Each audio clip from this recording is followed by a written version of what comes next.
ভারতের chicken neck বা মুরগির গলার কাটা হতে যাচ্ছে বাংলাদেশের সীমান্ত ঘেঁষা লালমনিরহাট বিমান ঘাঁটি।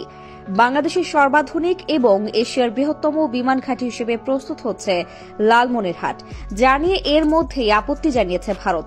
লালমনিরহাটে বিমান ঘাঁটি নিয়ে কিসের এত শঙ্কা ভারতের? বাংলাদেশের অর্থনীতিতে কতটুকু প্রভাব রাখতে পারবে এই বিমান ঘাঁটি?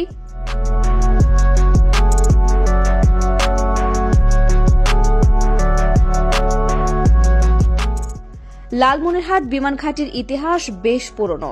1931 সালে ব্রিটিশ সরকার এই বিমান ঘাঁটির গোড়াপত্তন করেছিলেন। 1947 সালে দেশ ভাগের পর পরিত্যক্ত হয়ে পড়ে। এরপর 1958 সালে স্বল্প পরিসরে বিমান পরিষেবা চালু হলেও তা বেশি দিন স্থায়ী হয়নি। স্বাধীনতার পরে বেশ কয়েকবার এটি চালু করার পরিকল্পনা করা হলেও তা সম্ভব হয়নি দিল্লির নিষেধাজ্ঞায়। আয়তনের দিক থেকে বাংলাদেশ তো বটেই, আশেপাশের সবগুলো প্রতিবেশী দেশগুলোকে টেক্কা দেবে লালমনিরহাট। ভূমির হিসেবে প্রায় 2000 একর নিয়ে গঠিত এই বিমান ঘাঁটিতে রানওয়ে আছে প্রায় 4 কিলোমিটার। বিশেষজ্ঞদের মতে এই আয়তন এতটাই বড়, এখান থেকে একসাথে 50 থেকে 60টি যুদ্ধ বিমান স্বাচ্ছন্দ্যে উড্ডয়ন করতে পারবে। আর এখানেই দুশ্চিন্তা ভারতের।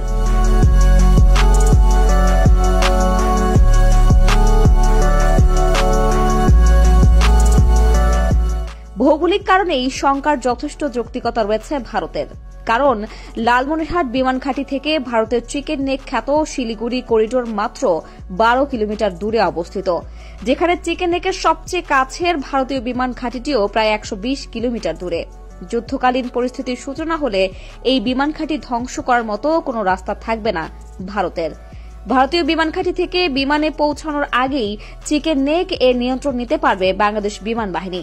এছাড়া ভারতের সবচেয়ে চিন্তার কারণ, লালমনিরহাট বিমান ঘাঁটির উন্নয়নমূলক কাজ করতে পারে চীন।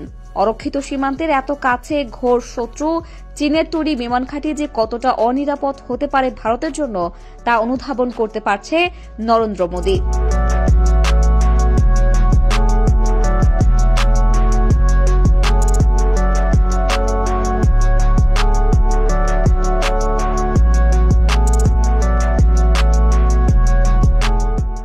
পরিকল্পনা করা হচ্ছে বিমান ঘাঁটিটি 3 ভাগে বিভক্ত থাকবে। একটি ভাগ থাকবে যুদ্ধ বিমান উড্ডয়ন, অবতরণ এবং রক্ষণাবেক্ষণের জন্য। একটি ভাগ ব্যবহৃত হবে পাইলটদের প্রশিক্ষণ কাজে এবং অন্য ভাগটি ব্যবহৃত হবে সাধারণ বিমানবন্দরের ন্যায় যাত্রীবাহী বিমান ওঠানামার জন্য। বলে রাখা ভালো, যুদ্ধকালীন সময়ে সম্পূর্ণ ঘাঁটিটি বিমান বাহিনীর অধীনে নিযুক্ত থাকবে। আর শান্তিকালীন সময়ে লালমনিরহাট পাবে একটি বিমানবন্দর। রংপুর বিভাগ ও এর আশেপাশের জেলাগুলোর জন্য শুধুমাত্র সৈয়দপুর ছাড়া আর কোনো বিমানবন্দর চালু নেই। লালমনিরহাটের বিমানবন্দরটি চালু হলে এই অঞ্চলের মানুষদের ব্যবসায়িক বা অন্য কোনো কাজে ঢাকার সাথে যোগাযোগ আরও সহজ হবে বলে মত বিশ্লেষকদের।